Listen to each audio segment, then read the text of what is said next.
नास्ति विद्या समो बंधु, नास्ति विद्या समम सुहृत, नास्ति विद्या समम वित्तम, नास्ति विद्या समम सुखम।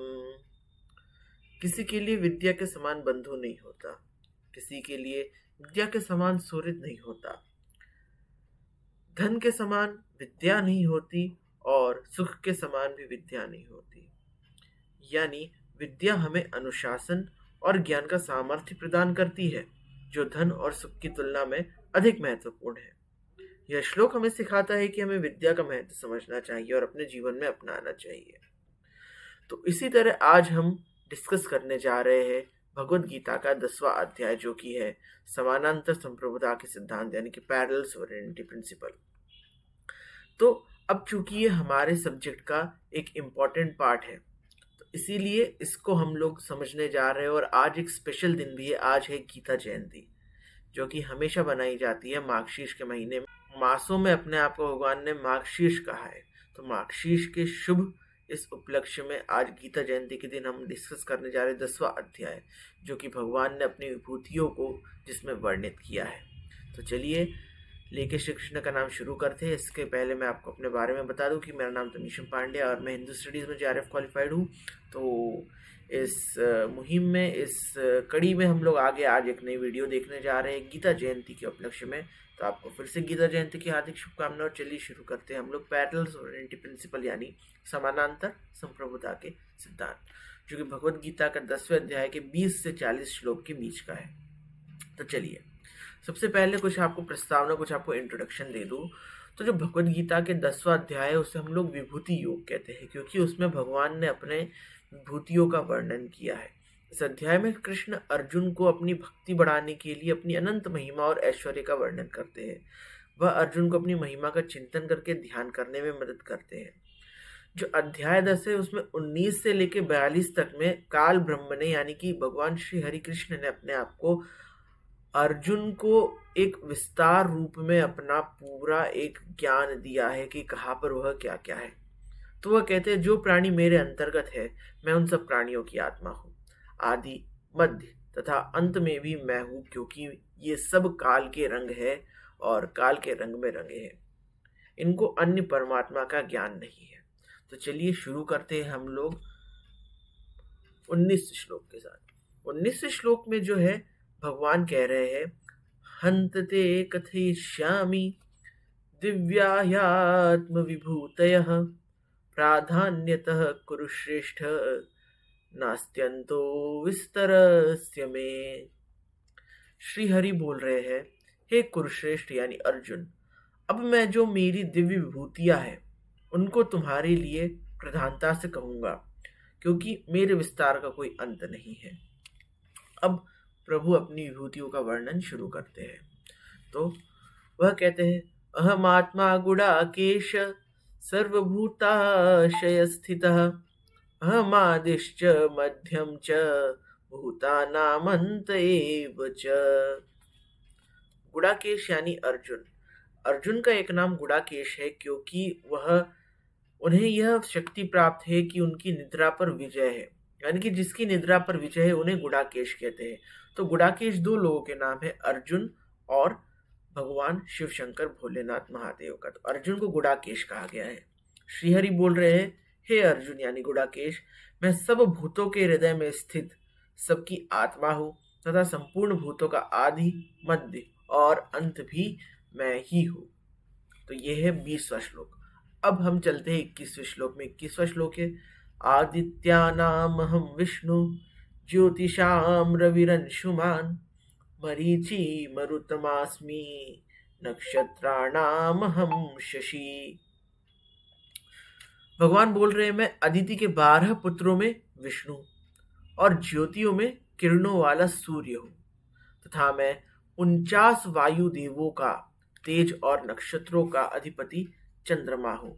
तो इसमें क्या है, आदित्याणाम अहम विष्णु, आदित्यों में विष्णु, ज्योतिषाम रविर अंशुमान, ज्योतियों में किरणों वाला सूर्य हूँ, मरीचि मरुताम अस्मि, जो 49 वायु देवता का जो समूह है उसमें मैं कौन हूँ, उसमें मैं वायु हूँ, उसमें तेज हूँ, और नक्षत्रों में मैं चंद्रमा हूँ। शशि यानी चंद्रमा। बढ़ते हैं अब हम अगले श्लोक की और, जो कि हमारा 22वां श्लोक। तो 22वां श्लोक क्या है? वेदानाम साम वेदोस्मि, देवानामस्मि वासवः, इंद्रियाणाम मनश्चास्मि, भूतानामस्मि चेतना। वेदों में मैं कौन हूँ? वेदानाम सामवेदो अस्मि, वेदों में मैं सामवेद हूँ। देवानाम अस्मि वासव, देवों में मैं कौन हूँ? वासव यानी इंद्र, तो देवों में मैं इंद्र हूँ। इंद्रियाणाम मनुष्चास्मि, इंद्रियों में मैं कौन हूँ? इंद्रियों में मन हूँ। और भूतानाम अस्मि चेतना, सभी प्राणियों में, भूतों में मैं उनकी निवास जो है चेतना हूँ। तो मैं वेदों में सामवेद, देवों में इंद्र, इंद्रियों में मन, और भूत प्राणियों में चेतना यानी उनकी जीवन शक्ति हूँ। इसके बाद अगला है, रुद्राणाम शंकरश्चास्मि, वित्तेषु यक्ष रक्षसाम, वसूनाम पावकश्चास्मि, मेरुः शिखरिणाम अहम्। रुद्राणाम शंकरश्चास्मि यानी रुद्रों में मैं कौन हूँ? जो एकादश 11 रुद्र है उनमें मैं शंकर हूँ। यक्ष राक्षसों में मैं कौन हूँ? वित्तेशो, वित्तेशो यानी कि जो वित्त का स्वामी है, यानी कौन? कुबेर। तो यक्ष राक्षसों में मैं कौन हूँ? कुबेर हूँ। वित्तेशो यानी कुबेर। वसुनाम पावकश्चास्मि, जो 8 वसुओं का समूह है उनमें मैं कौन हूँ? पावक। पावक एक पर्यायवाची है अग्नि का, यानी कि 8 वसुओं में मैं कौन हूँ? 8 वसुओं में मैं अग्नि हूँ। और मेरु शिखरिणामहम, जो शिखर वाले पर्वत है उनमें मैं कौन हूँ? मेरु यानी सुमेरु पर्वत हूँ। अब बढ़ते हैं अगले और।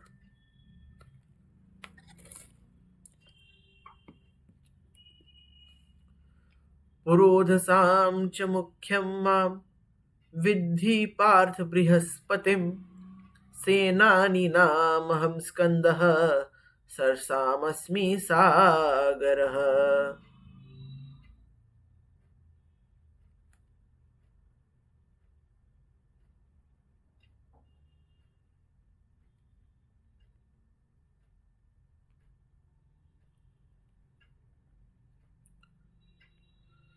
श्रीहरि बोलते हैं, श्रीहरि बोलते हैं, पुरोहितों में मुखिया उनका मैं बृहस्पति हूँ। पुरोधसाम च मुख्यम माम विद्धि पार्थ बृहस्पतिम, यानी पुरोहितों में मैं कौन हूँ? पुरोहितों में मैं उनका मुखिया बृहस्पति। सेनानी नाम अहम स्कंदः, और सेनापतियों में मैं कौन हूँ? स्कंद। स्कंद यानी कौन? कार्तिकेय। सेनापतियों में मैं कौन हूँ? स्कंद हूँ। और सरसमास्मि सागरः, यानी कि जो जलाशय है, जलाशयों में मैं कौन हूँ? सागर यानी समुद्र। तो सेनापतियों में, सैनिकों में मैं कौन हूँ? सेनापति स्कंद यानी कार्तिकेय। और पुरोहितों में मैं कौन हूँ? बृहस्पति। और समुद्र के जो जलाशय है, जलाशयों में मैं कौन हूँ? सागर यानी समुद्र। अब बढ़ते हैं हम अगले श्लोक। हर्षिणाम भृगुरहम, गिरामस्म्येकम् अक्षरम्, यज्ञानां जपयज्ञोऽस्मि, स्थावराणाम हिमालयः। मैं महर्षियों में भृगु और शब्दों में एक अक्षर अर्थात ओमकार हूँ। सब प्रकार के यज्ञों में जप यज्ञ, और स्थिर रहने वालों में हिमालय पहाड़ हूँ। तो इसमें क्या कह रहे हैं प्रभु? प्रभु कह रहे हैं कि महर्षिणाम भृगुरहम, मैं महर्षियों में, जो महर्षि है उनमें कौन हूँ? भृगु। अब इसमें हमें एक और सीखने वाली बात यह है कि वह ऋषि जिन्होंने भगवान श्री विष्णु के वक्षस्थल यानी कि छाती पर लात मारी थी, और बदले में भगवान विष्णु ने उनके पाव को यह कह के सहलाया था कि मेरी जो छाती है वह वज्र समान कठोर है, आपके पाव को लग गई होगी, लाइए मैं उसको सहला देता हूँ। तो जो व्यक्ति अपमान करता है, लेकिन यदि वह आप उम्र में बड़ा है, सम्माननीय है, ज्ञानवान है, और उसने अपने जीवन में ऐसा किया है कि वह पूजनीय है, तो उसे आप अपने से निश्चित ऊपर स्थान देंगे, चाहे वह आपका कितना भी बड़ा शत्रु क्यों ना रहा हो। इसलिए भगवान ने महर्षियों में भृगु को अपने आप को कहा है कि महर्षियों में मैं कौन हूँ? महर्षियों में मैं भृगु हो, लेकिन भृगु एक्चुअली में बहुत ज्ञानवान ऋषि थे, इसीलिए उन्होंने अपने आप को महर्षियों में भृगु कहा है। गिरामस्यमेकम अक्षरम, और अक्षरों में मैं ओमकार हूँ। एक अक्षर अर्थात शब्दों में मैं कौन सा शब्द? ओमकार हूँ। उसके बाद यज्ञानाम जप यज्ञो अस्मि, यज्ञ में मैं श्रेष्ठ यज्ञ कौन सा है? सबसे श्रेष्ठ यज्ञ जप, नाम जप सबसे श्रेष्ठ यज्ञ, और वही यज्ञ हूं मैं। और स्थावराणाम हिमालय, स्थावर यानी कि जो स्थित रहते हैं, जो हिलते नहीं है, जो जड़ रहते हैं, यानी कि पहाड़, पहाड़ों में, पर्वतों में मैं कौन सा पर्वत हूँ? हिमालय पर्वत हूँ। ठीक है, अब हम बढ़ते हैं अगले श्लोक की ओर। अगला श्लोक जो है हमारा वो है अश्वत्थ सर्ववृक्षाणां देवर्षीणां च नारदः गंधर्वाणां चित्ररथः सिद्धानां कपिलो मुनिः। अश्वत्थ यानी कि पीपल का पेड़। प्रभु बोल रहे हैं कि मैं सभी वृक्षों में कौन सा वृक्ष हूं? पीपल का वृक्ष हूं। देवर्षिणाम च नारदः, मैं देवर्षियों में, देव ऋषियों में कौन हूं? मैं नारद मुनि हूं। देवर्षियों में देवर्षि नारद हूं। गंधर्वाणाम चित्ररथ, गंधर्वों में मैं कौन हूं? गंधर्वों में चित्ररथ गंधर्व हूं। और सिद्धानाम कपिलो मुनि, सिद्धों में मैं सिद्ध कौन हूं? कपिल मुनि हूं। तो श्रीहरि अपने आप को वृक्षों में अश्वत्थ यानी कि पीपल कहते हैं, देवर्षियों में नारद कहते हैं, गंधर्वों में चित्ररथ और सिद्धों में कपिल मुनि। कपिल मुनि वही है जिन्होंने हमें सांख्य दर्शन दिया था। अब हम बढ़ते अपने अगले श्लोक की ओर। तो अगला श्लोक है हमारा उच्चैश्रव समश्वानां विद्धि माम मृतोद्भवम् ऐरावतं गजेन्द्राणां नराणां च नराधिपम्। उच्चैश्रव अश्वानाम, अश्वों में, घोड़ों में मैं कौन हूं? उच्चैश्रवा घोड़ा हूं, घोड़ों में। विद्धि माम अमृतोद्भवाम, विद्धि माम अमृतोद्भवाम यानी कि जो घोड़ों है उनमें मैं श्रेष्ठ घोड़ा हूं, उच्चैश्रवा। ऐरावतम गजेंद्राणाम, गजों में, हाथियों में मैं कौन हूं? हाथियों में ऐरावत हाथी हूं। और नराणाम च नराधिपम, नरों में नराधिपम, नरों का अधिपति यानी कि राजा, तो नरों में श्रेष्ठ राजा हूं। यहाँ श्री हरि प्रभु कह रहे हैं कि मैं उच्चैश्रवा घोड़ा हूं, घोड़ों में, अश्वों में उच्चैश्रवा अश्व हूं, गजों में, गजेंद्र में ऐरावत हूं, और नरों में श्रेष्ठ राजा नरपति हूं। ठीक है, चलते हैं अब हम अगले श्लोक की ओर। आयुधानामहं वज्रम धेनुनामस्मि कामधुक प्रियनश्चास्मि कंदर्पः सर्पाणामस्मि वासुकिः। श्री हरि बोल रहे आयुधानाम अहम वज्रम, आयुध यानी कि शस्त्रों में मैं कौन हूं? वज्र हूं, जो इंद्र का शस्त्र है। धेनु नाम अस्मि कामधुकः, धेनुओं में, गायों में मैं कौन हूं? धेनुओं में, गायों में मैं कामधेनु गाय हूं। प्रजनश्चास्मि कंदर्पः, और शास्त्रोक्त रीति से संतान की उत्पत्ति हेतु जो कामदेव है वह भी मैं हूं। और सर्पाणाम अस्मि वासुकी, सांपों में मैं कौन हूं? वासुकी हूं। ठीक है, तो आयुधों में, शस्त्रों में मैं वज्र हूं, धेनु नाम अपनी, धेनुओं में, गायों में मैं कामधेनु हूं, प्रजनन करने वाला जो प्रेम है उसमें मैं, शास्त्रोक्त जो प्रजनन करने की विधि है, प्रेम है, उसमें मैं कामदेव हूं। और सभी सर्पों में, सांपों में मैं वासुकी सांप हूं। वासुकी सांप वो है जो भगवान महादेव, शिव शंभु, कैलाशनाथ, भोलेनाथ के गले में विराजमान है। ठीक है, अब हम बढ़ते हैं अगले श्लोक पे। तो अगला श्लोक है हमारा अनंतश्चास्मि नागानां वरुणो यादसामहं पितॄणां मर्यमा चास्मि यमः संयमतामहम्। अब नागों में मैं अनंत नाग हूं। नागों में अपने आप को श्रीहरि अनंत नाग बोल रहे हैं। अब हम समझे कि नाग और सांपों में क्या फर्क होता है।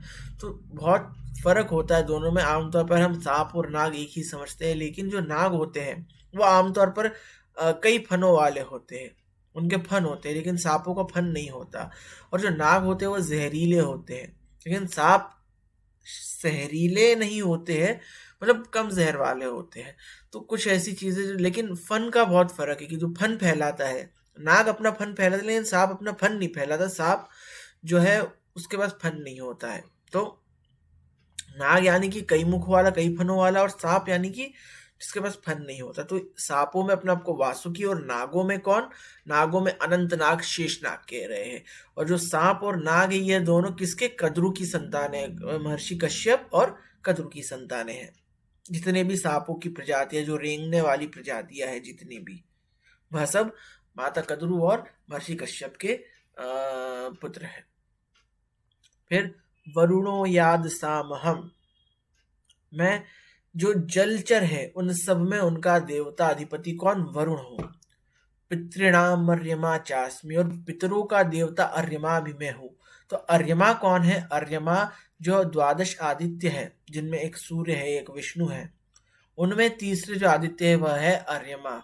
और अर्यमा को पितरों का देवता कहा जाता है। तो पितृणाम अर्यमा चास्मी, यमः संयमतामहम, और जो सभी कह सकते हैं शासन करने वालों का जो राजा है, शासन करने वालों में मैं कौन हूं, यमराज हूं। तो शासन करने वालों में अपने आप को क्या कह रहे हैं, यमराज कह रहे हैं। ठीक है, तो अब हम चलते हैं अपने अगले श्लोक की ओर। तो हमारा अगला श्लोक है, प्रहलादश्चास्मि दैत्यानां कालः कलयतामहं, मृगाणां च मृगेन्द्रोऽहं वैनतेयश्च पक्षिणां। दैत्यों में मैं कौन हूँ, भक्तवराज भक्तवत्सल प्रहलाद हूँ दैत्यों में मैं। कालः कलयतामहं, काल में मैं कौन हूँ, कालों की गणना करने वाला समय हूं मैं। कालों में मैं काल की गणना करने वाला समय हूँ। मृगाणाम च मृगेंद्रो अहम, पशु है, सभी पशुओं में मैं मृगेंद्र यानी कि शेर, सिंह हूँ। मैं सभी पशुओं में उनका राजा शेर हूँ। और वैनतेयश्च पक्षिणाम, पक्षियों में मैं कौन हूँ, गरुड़ हूँ। वैनतेयश्च यानी कि जो विनीता के पुत्र है। तो महर्षि कश्यप और विनीता के पुत्र कौन है, गरुड़। तो वैनतेयश्च यानी कि गरुड़। पक्षियों में मैं कौन हूं, पक्षियों का राजा गरुड़। चलते हैं अब अगले श्लोक की ओर। पवनः पवतमास्मि, रामः शस्त्रभृतामहम्, शशाणां मकरश्चास्मि, स्रोतसामस्मि जानवी। मैं पवित्र करने वालों में वायु और शस्त्रधारियों में श्री राम हूं। क्षाणाम मकरश्चास्मि, मछलियों में मैं कौन हूं, मकर हूं, मगरमच्छ हूं। और स्रोत सामस्मि जानवी, नदियों में मैं कौन हूं, माता गंगा हूं। तो जाह्नवी यानी कि माता गंगा का एक नाम जाह्नवी भी है। तो पवन जो है मैं पवित्र करने वाली वायु हूँ, शस्त्रधारियों में श्री राम हूँ, मछलियों में मैं मकर हूँ, मगरमच्छ हूँ, और नदियों में मैं जाह्नवी यानी गंगा हूँ। अब चलते हैं अगले श्लोक की ओर। सर्गाणामादिरन्तश्च मध्यम चैवाहमर्जुन, आध्यात्म विद्या विद्यानां वादः प्रवदतामहम्। अब श्रीहरि कह रहे हैं, सर्गाणाम अधिरंतश्च, यानी हे अर्जुन सृष्टि आदि और अंत, मध्यम चैवार्जुनम, और मध्य भी मैं ही हूं। आत्म विद्या विद्यानाम, विद्याओं में मैं सर्वश्रेष्ठ विद्या आत्म विद्या हूं, जो ब्रह्म विद्या और सबसे बड़ी विद्या जो कही जाती है वह आत्म विद्या में ही हूं। वादा प्रवदतामहम, और विवाद परस्पर और तर्क करने वालों में उनकी शक्ति निर्णय तक पहुंचाने वाला मैं ही वाद हूं। तो सर्गो जो सृष्टि का मध्य, अंत और आदि, यह सब मध्य, अंत और आरंभ में ही हूं। आत्म विद्या जो कि विद्याओं में श्रेष्ठ विद्या है वह भी मैं हूं। और जो वाद विवाद, वाद जल वितंडा, जो तर्क तक पहुंचने की एक माध्यम है, उनमें से मैं वाद हूँ। तो चलते हैं अगले श्लोक की ओर। अक्षराणां कारो अस्मि द्वन्द्व सामासिकस्य च, अहमेवाक्षयः कालो धाताहं विश्वतो मुखम्। अब श्रीहरि क्या बोल रहे हैं, मैं अक्षरों में अकार हूँ। तो अकार यानी कि आ ई ई उ ऊ ए ऐ ओ औ अम अह। जिस तरह अकार है वैसे ही ककार, क ख ग घ ङ, चकार च छ छ ञ, टकार ट ठ ड ढ न, तकार त थ द ध न, पकार प फ ब भ म। तो अकार चकार अकार ककार चकार टकार तकार पकार, ये जो होते वर्णमाला को याद रखने के तरीके होते। तो वर्णमाला में अक्षरों में मैं कौन हूँ, स्वर हूँ। जितने भी स्वर है, अकार अ आ ई ई उ ऊ ए ऐ ओ औ अम अह, अकार हूँ मैं अक्षरों में। समासों में मैं कौन सा समास हूँ, तो 6 समास बताए गए, द्वंद्व समास, द्विगु समास, कर्मधारय समास, बहुव्रीहि समास आदि। उनमें मैं द्वंद्व समास हूँ। समासों में मैं द्वंद्व समास हूँ। अहमेवाक्षयः कालो धाताहं विश्वतो मुखम।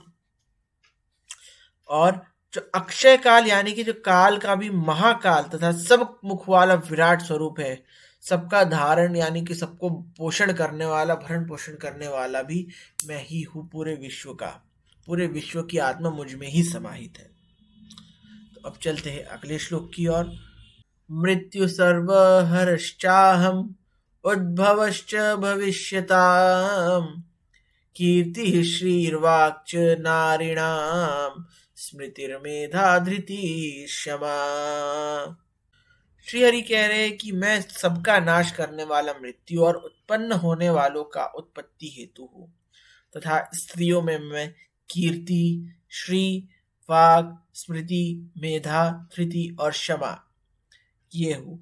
तो जो कीर्ति, श्री, वाक, स्मृति, मेधा, धृति और क्षमा, ये जो 7 हमने नाम लिए हैं गुण, यह देवताओं की जो पत्नियां हैं उनके नाम है, जो कि एक भगवत विभूति है जो हर नारी में प्रस्तुत रहती है, जो समाज में प्रस्तुत रहती है। तो जब हम 16वां अध्याय देखेंगे भगवत गीता का, देवी और आसुरी संपत को, तो उसमें देखेंगे जितनी भी देवीय संपदा है वो सब यही है, कीर्ति, श्री, वाक, स्मृति, मेधा, ये सब स्त्रियां हैं।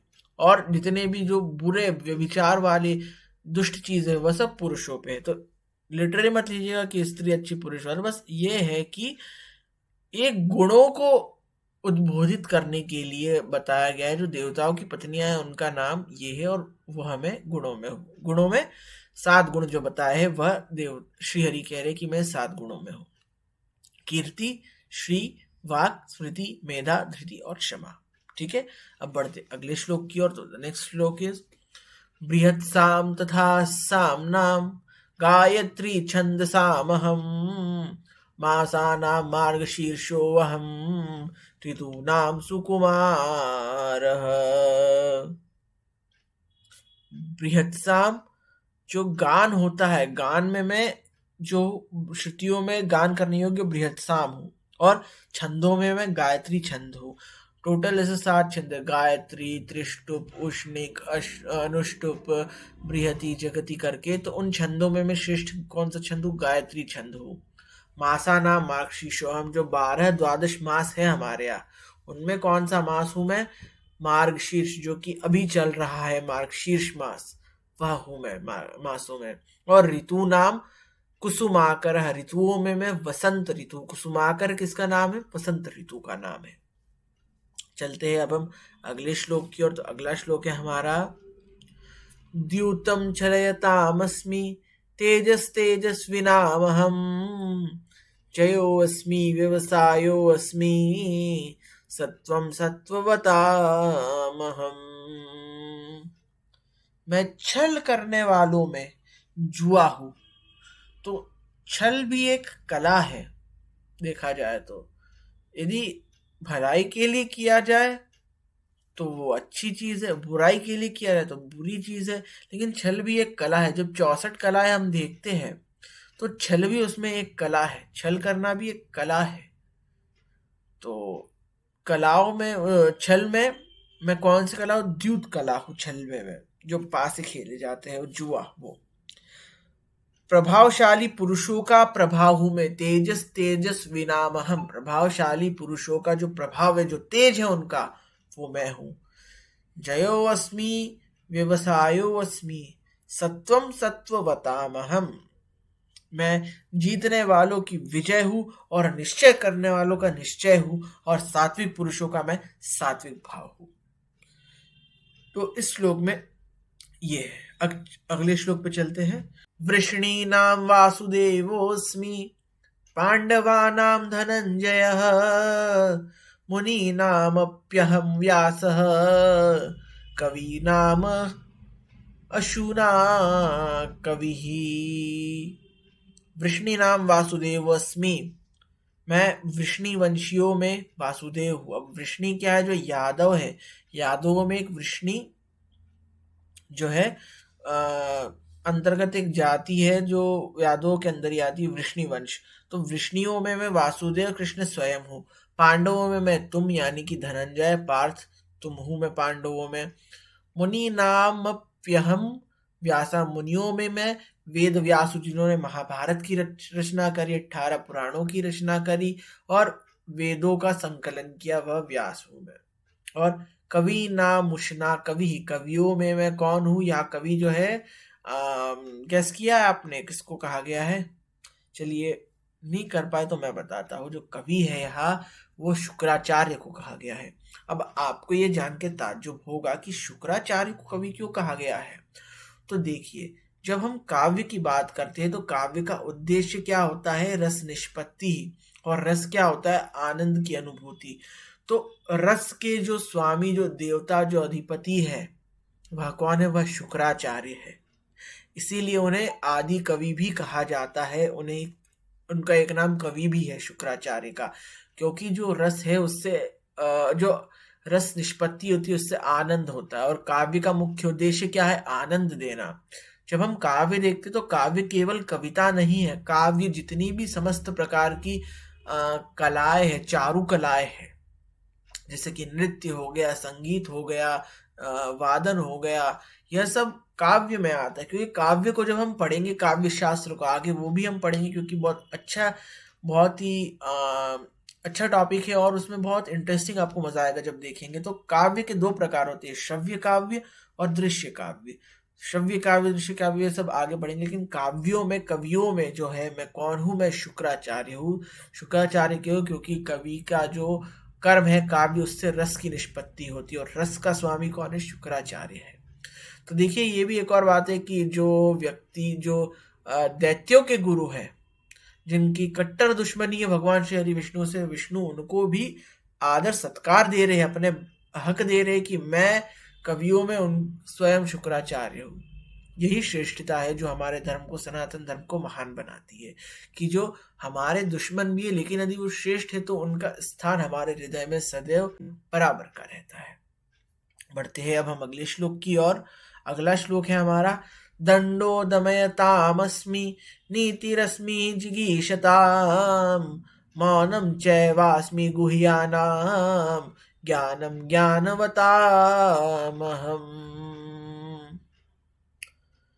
मैं दंड देने वालों को, दमन करने वालों की शक्ति हूँ, दंडाधिकारी हूँ। जीतने की इच्छा वालों की नीति हूँ, और गुप्त रखने योग्य मैं मौन हूँ। और जो ज्ञानवानों का तत्व ज्ञान है, वह तत्व ज्ञान भी मैं ही हूँ। इसमें श्री हरि अपने आप को दंड देने वाला दंडनायक कह रहे हैं, और जीत के लिए जो नीति जरूरी होती है वह नीति, और शांत गुप्त रखने वाला मौन, और ज्ञानियों का तत्व ज्ञान कह रहे हैं। अब हम अगले श्लोक की ओर चलते हैं। तो अगला श्लोक जो है हमारा, वो है,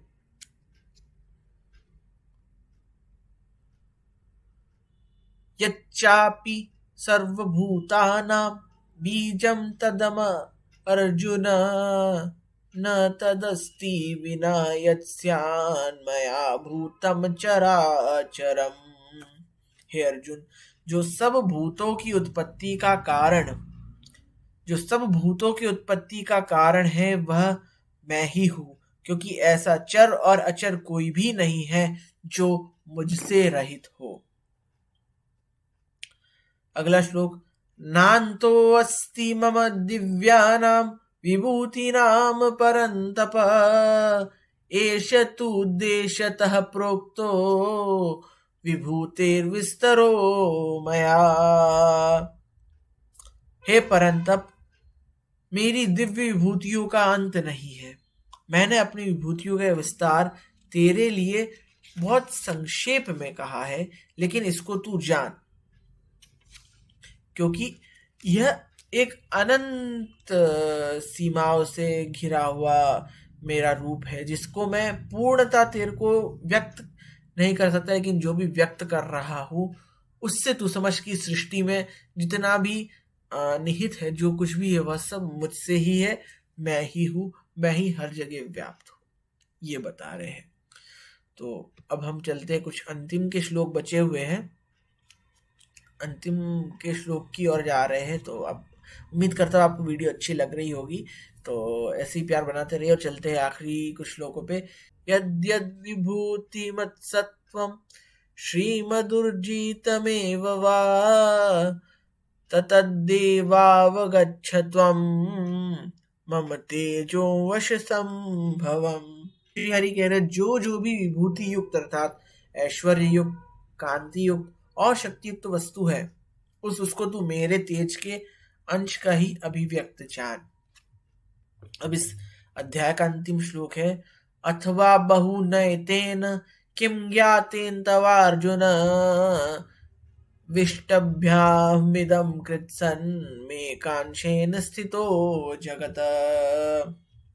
श्री हरि कह रहे, अथवा है अर्जुन, इस बहुत जानने से तेरा क्या प्रयोजन है। मैं उस संपूर्ण जगत को अपनी योग शक्ति के एक अंश मात्र में धारण करके स्थित हूँ, इसलिए तू ये जान कि इस सृष्टि का आधार, स्तंभ, सब कुछ जो है वह मैं ही हूँ।